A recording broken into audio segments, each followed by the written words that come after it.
Hello, my name is Burke Hedges, author of the best-selling book, The Parable of the Pipeline.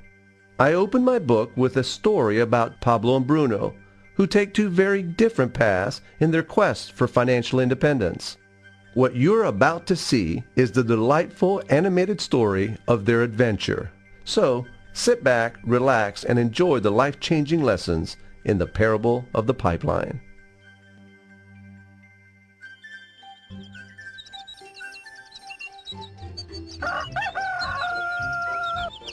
Far away, in a small village, near a beautiful valley, lived two friends, Pablo and Bruno. They were both young and dreamed of a better life for themselves. They'd often discuss their dreams about how they would become the most successful men in the village. They weren't afraid of hard work, and they searched for opportunities to help realize their goals and achieve their dreams. One day, an opportunity presented itself.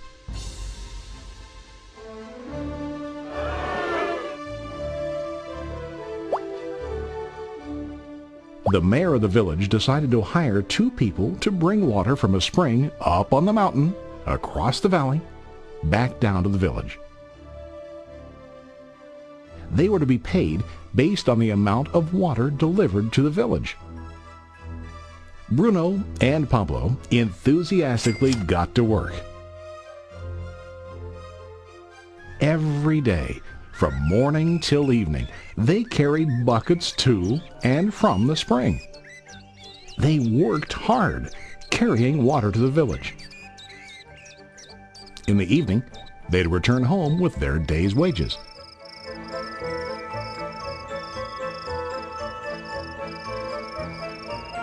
Bruno was satisfied with his work and the money he earned. He was sure that with this work he could achieve his dreams. Bruno thought that to increase his wages he could use bigger buckets to bring more water each trip.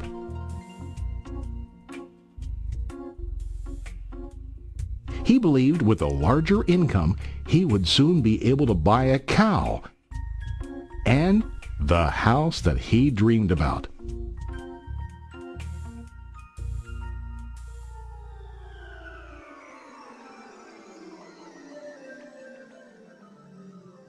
Now Pablo was not satisfied. At the end of the day, his back and hands ached, and he was exhausted. He was looking for an easier way to earn more. One day an idea occurred to Pablo. He imagined building a pipeline to deliver the water from the mountain spring to the village. With this pipeline, he could get more water to the village without carrying buckets back and forth from the spring to the village. Soon, he got very excited about his idea and began to plan.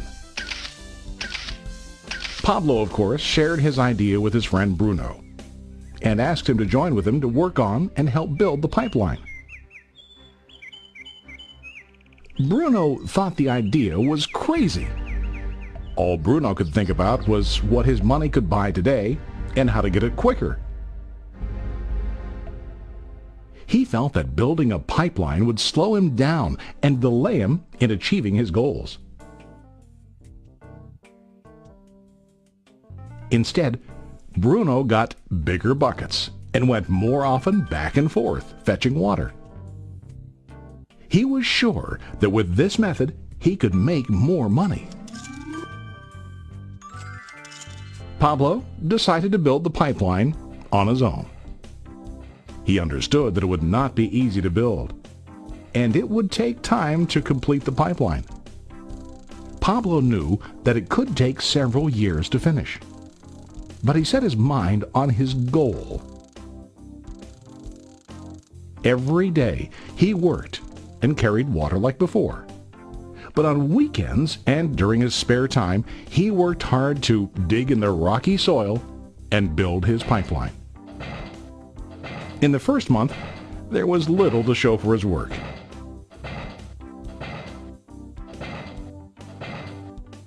Bruno and the villagers laughed and teased him. They called him Pablo the Pipeline Man. During this time, Bruno's income doubled. He already bought a cow and a bigger house. His lifestyle changed. He now spent time after work in the bar, enjoying his hard-earned wages from delivering water.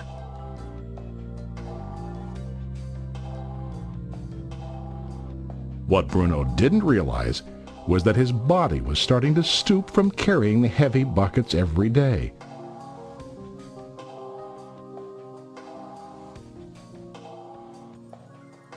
His face looked worn and his body tired.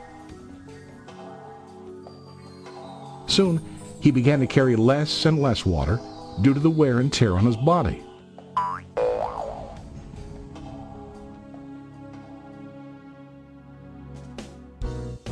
Month after month, Pablo worked. Soon a year passed, and then a second year. Finally, Pablo finished his pipeline. He now used his pipeline to deliver water to the village instead of carrying buckets. Pablo was now earning more money than ever before. The water continued flowing to the village, while Pablo wasn't working. While he slept and ate, the water flowed.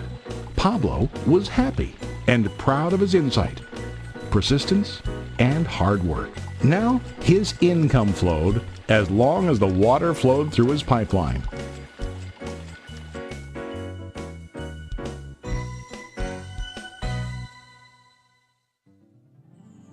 The story of Bruno and Pablo is a reflection of life.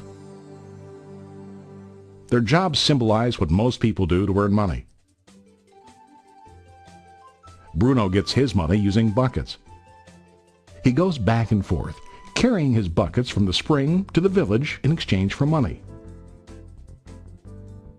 To increase his income, he either has to go more frequently to the spring or to use larger buckets. It's common in real life to increase our income by working harder.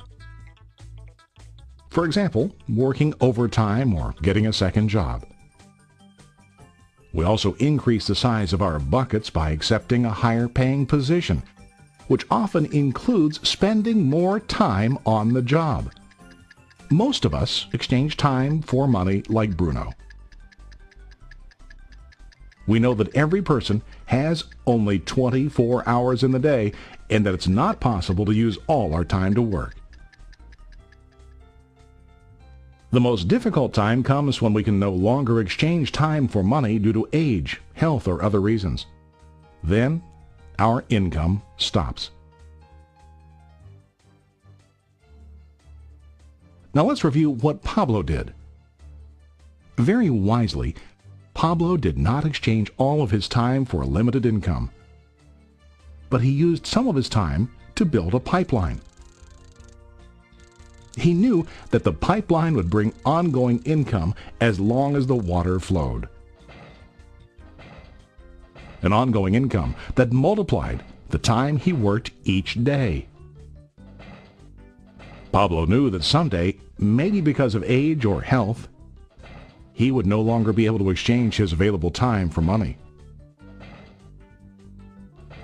Pablo knew that if he could make his idea of a pipeline work, then he only has to do the hard work of building the pipeline. After the pipeline was completed, Pablo was able to monitor and maintain the flow of water to ensure that his income will continue. Pablo has shown us that to earn an income, we don't always have to directly exchange time for money. There really are better ways. How about you?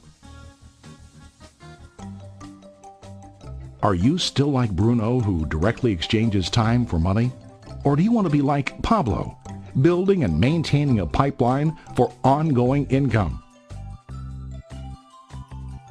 If you are interested in the idea of building your own pipeline, contact the person who lent you this presentation.